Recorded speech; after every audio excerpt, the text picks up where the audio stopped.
Life is filled with twists and turns. While some experience happiness, success, and love, others are dealt with a sad and difficult hand riddled with heartbreak, pain, and disappointment. Abantu barakwanga bakaguhinduka famiye zikabona yuko uri ikirumbo kandi nawe utazi igituma. It's been 60 years finding someone to truly love her, but it seems like she won't find a perfect lover anytime soon. Ubwo no kuvuga ko jewe nta muntu numwe urankunda.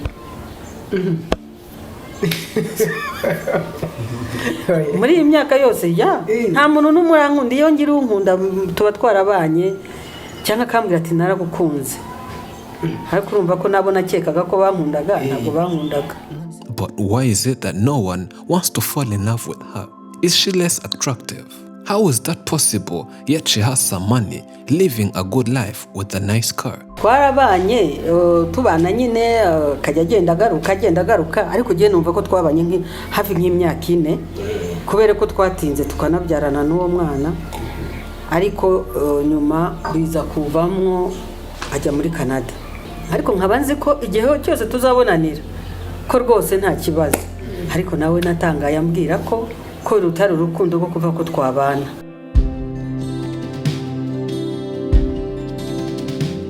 We visit this woman and she tells us why no one wants to marry her.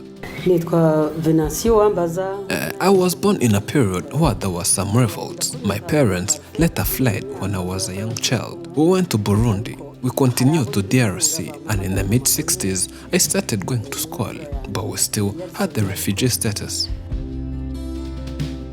She grew, met a man with whom they fell in love, and in that relationship, she later got pregnant and decided to live with that boyfriend of his without getting married. But shortly before going, she sold some cassava so as to have some money to help her in that new home, and also carried some bananas, hoping to start a family. I spent 2 days to my new house, and on the third day, when I had gone out, I found he had locked the door. It was difficult since I was pregnant, so I reported him, but he still denied the pregnancy, and I then returned home where the dad gave me a warm welcome. Ndabyara papa arampemba ndamushima aho ari hose kubera ko abasaza abandi baramubwiraga bati umukobwa wabaye ikirumbo, umukobwa wari uzi ko azavamo ikintu none biki anyene ariko arabyemera. Having been treated well despite disappointing parents with pregnancy was something many parents could never do, but her father comforted her, telling her it's normal, and helped her in raising the kid and created confidence in her, which prevented her from having suicidal thoughts. Later, she met other men whom they even produced some children. She loved them, but they later came to confess, telling her that they really never loved her. It was rather passing time on her, they added. To her, no one has truly loved her, which up to now is hard for her to fully grasp.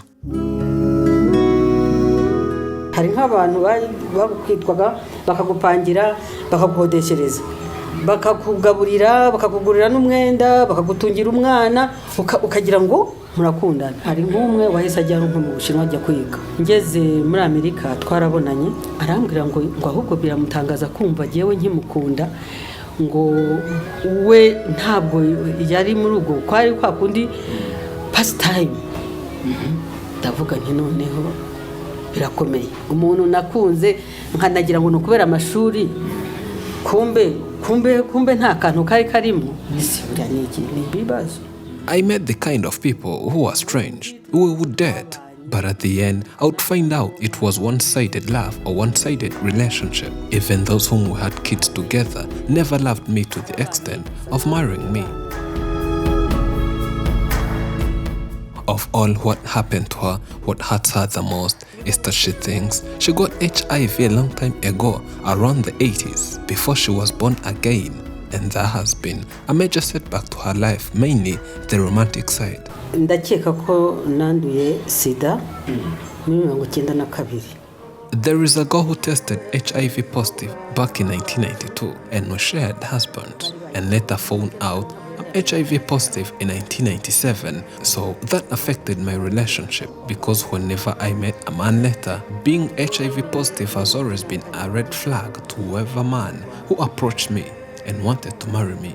Whenever they realize I'm HIV positive, they automatically dump me. Her life has been full of drama, but mainly due to being drunk. She used to get drunk and act irresponsibly, yet she was a single mother who had difficult responsibilities on her shoulders, but now grateful that she finally found a way and overcame her excessive beer consumption. Kubona Imana ikurinda ikakurinda muri ubwo buzima abana bawe bagakura ubu nta mwana wanjye umwizoka narazinyoye ku buryo ntashobora kuryama ntanyoye inzoga navuga ngo ejo sinzanywa inzoga sinsinzire mbwira Imana ngo nimba wumva narokoka uzantera indwara ituma ntanywa inzoga saba indwara 2000 narayirwaye. With a difficult life where no friend, no family member helped her, she was left with no option but join prostitution so as to fend for her children, as she was ready to do each and everything so as to raise them. Ubwo rero nyuma ubuzima bwarananiye. Life here was complicated. I was a single mother who had the responsibilities of taking care of my children. Yet I had no job, no business. Children needed school fees so as to have a better education. After struggling to make it here in Africa, she got the chance to get elsewhere abroad, looking for green pasture. I somehow found the way to go to the US out of the blue, and upon reaching there, I got a job. After 1 month, I learned how to drive and got my driving license. I was given a car and a house that I could pay by monthly installments. Today, life is good. She still lives in the US and often comes to visit friends and families over here. She's encouraging people going through what she went through and people facing even worse than that there is hope despite hardship. Although it seems like there is no hope, things do change. When she got pregnant for the first time, abortion was in consideration, but never executed it. She's now a proud mother that a few years ago, her son got married legally to a beautiful wife.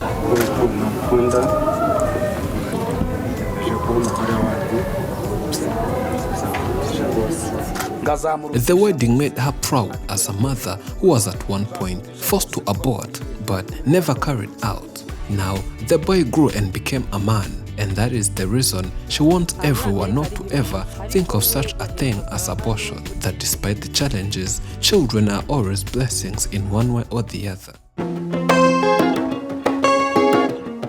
It was an extraordinary wedding as both bridesmaids, bride and groom entertained everyone who attended as they vowed to living together until when death do them apart. Imana ibaho umugisha. I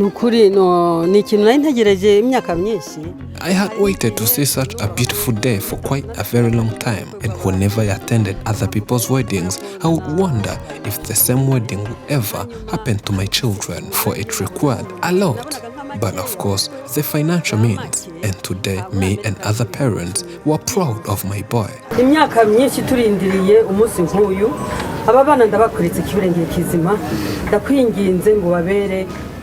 Despite being busy for his best day ever, the groom, who is the son to Venancy, also expressed his gratitude, thanking his mother for never giving up on him, always being by his side, and today he's had a fantastic wedding. I'm happy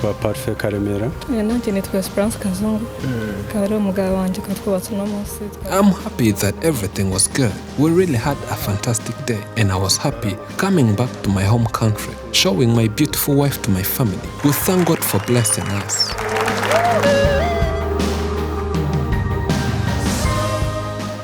This family, mainly this mother, encourages anyone not to ever give up. She faced a lot and kept her head high. And today, life changed.